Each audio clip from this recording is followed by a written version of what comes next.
Just want to give my reaction to the sentencing of the pair of idiots who cut down the Sycamore Gap tree in 2023, Adam Carruthers and Daniel Graham, both of Cumbria. Um, so they've got 4 years, 3 months imprisonment, but that is misleading. Um, as Mrs. Justice Lambert said, it's to be served at no more than 40% of that sentence. Do the maths, that's like, and they've already done some prison time, so that's going to be maybe just under 2 years, if my maths is correct, and the rest will be on license. It is a custodial sentence. So my take on it is, and people might be surprised by this, it's a rare occasion where I think the sentence is probably about right. Um, there's a few things I want to just highlight. Now, there'll be lots of legal issues as to why that was that specific sentence in terms of aggravating factors, motivating factors, and so on, and the particular circumstances of this case. Um, as the judge pointed out, there was sheer bravado involved. Clearly, neither of them had any genuine remorse, and I think that would have been seen as an aggravating factor. It's something that people often overlook when they're assessing crime and sentencing, particularly those who think that a custodial sentence is too harsh. They have shown no remorse. Um, I mean, the Scotsman had a piece, or not the Scotsman, excuse me, the National, which is Scottish nationalist newspaper. They said that jail was wrong for these idiots. They, the editorial pointed out they wouldn't want dinner with these people, and they condemned what they'd done, but they think prison is too excessive. And they argued that trees are cut down illegally all the time in this country. That may be true, but they're ignoring the specific status of this tree. Not only was it particularly old, it was at a World Heritage Site. And the damage wasn't just to the tree, it was also to Hadrian's Wall itself. I believe the damage went into the thousands. This wasn't a moment's drunken stupidity, as the defendants tried to claim. This was an organised act of vandalism. It was an organised action. I mean, you don't drive miles and miles late at night, film it, come with professional equipment. That's not something you do just in a moment's drunken stupidity. A moment's drunken stupidity would be, I don't know, smashing a phone box or something. This was organized, and I think that should be considered. Um, why do it? Why do it? Did they want the infamy? Um, I think part of it was that because the next day they were gloating about what they'd done. Then, when they started to see the public backlash against them, they changed their tune. Clearly, they're not the brightest pair in the world. That's pretty obvious. I mean, the fact that they were surprised by the public reaction is interesting. Now, some people will say prison's too excessive for this sort of offence, but there's another thing that they're overlooking. It wasn't just a tree, and it wasn't just the damage. Usually, I would say perhaps a community sentence would suffice in that sort of situation, but they have to remember the sentimental connection this tree had for many people. People had scattered their relatives' ashes there. People had been married there.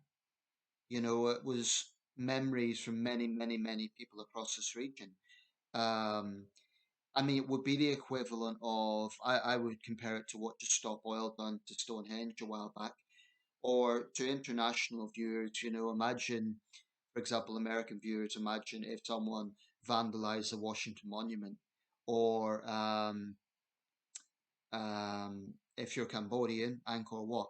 It's that sort of thing. The tree had a deep sacred connection to Northeast England. So I do think a custodial sentence was justified, and I'm pleased it was a custodial sentence, even if I would argue that our justice system is dishonest, because when she says 4 years, 3 months in prison, it's not 4 years, 3 months in prison. It's less than 2 years in prison, because as she pointed out, it should be no more than 40%. Still better than nothing. They could have got away with a community sentence. They haven't, so that's something. More broadly, I do think the justice system is dishonest. I mean, explicitly, on license is not intended to be a punishment. It's meant to be some conditions to keep the public safe and to monitor that individual for reoffending. I think it's overused myself. I personally think they should be serving the full sentence. But, in the grand scheme of things, do I think they should get a longer sentence than someone who kills or seriously injures a person? Definitely not. I mean, the teenager who got just 2 years for paralyzing a woman because he was driving recklessly, he was driving with his knees. This was a case in Norfolk, and he was on his phone. 2 years for that, 4 years for this. I think he should have got a minimum of 7 or 8 years. I think would be correct. Um, I think generally the way the justice system treats dangerous driving is utterly, utterly pathetic and callous towards those who are impacted by it. I also think the consequences for young offenders remain far too lenient. There's three areas in the justice system that deeply frustrate me: the softly attitude to young offenders, the pathetic punishment for dangerous driving, and also the fact that career criminals routinely escape custodial sentencing, and also the fact that we get too many offenders get early release. It's a travesty, and it ruins public trust in the justice system. I still think the justice establishment is in a bubble now. Mrs. Justice Lambert would have been well aware of public anger, so she needs to explain why most of that sentence is on license. I'm not too happy about that. But at least it was a custodial sentence. Like I say, a lot of people thought, oh, they're going to get away with it. They're going to just be let off on a community sentence or a fine. Well, they weren't. They are going to be in prison um, for a while. Whether it's long enough, I mean, I don't think it should be longer than violence against a person, but I don't think it should be a tap on the wrist either for the reasons I stated. So, in the grand scheme of things, considering how woefully out of touch our justice system is, it's better than nothing. It's better than nothing. What would I give them? I would give them probably a similar sentence, but I would say it should all be behind bars, no early release. 4 years, probably about right.